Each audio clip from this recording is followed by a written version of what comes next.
বন্ধুরা, তোমরা সবাই কেমন আছো? আশা করি ভালো আছো। আমিও ভালো আছি, তবে বেশি একটা ভালো না, খুব ব্যস্ত ছিলাম, আমি ঠিকঠাক ভিডিও করতে পারতেছি না। আজকে এখানে যাচ্ছে, কালকে ওখানে যাচ্ছে, কালকে ওখানে যাচ্ছে, বাস বাড়িতে আজকে এটা, কালকে ওটা।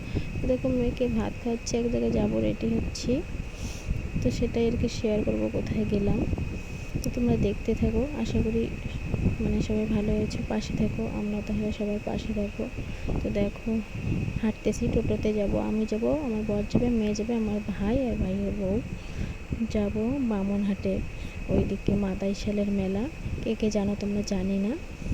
তো খুব বড় মন্দির, আমি ক্লাস 6-এ পড়ি, তখন গেছি, আর যাইনি। আমার খুব ইচ্ছে আমি যাব, অনেক দিন থেকে বলতেছি, তো আজকে সেই ইচ্ছাটা পূরণ হতে চলেছে। তো যাচ্ছি টোটোতে করে। দেখো, এখন থেকে দিনহাটা আছে, জায়গাটা খুব সুন্দর।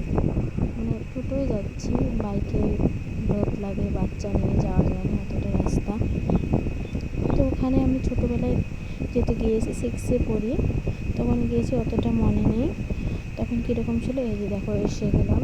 এগুলো হচ্ছে গেট মন্দিরের, আর এগুলো হচ্ছে সব ঠাকুর ঘর। এখানে অনেক ঠাকুর আছে, এটা হচ্ছে শিব বাবার মন্দির। তো দেখো, বড় মা কত বড়, কার কার ভালো লাগলো, কীরকম একটু কমেন্টে জানাবেন বন্ধুরা। তো দেখো, পুজো দেওয়া হয়ে গেলো। এই যে মেয়ে, ক্যামেরা আমি ধরেছি, যার জন্য আমাকে দেখতে পাচ্ছি না। টাটা, ভালো থেকো।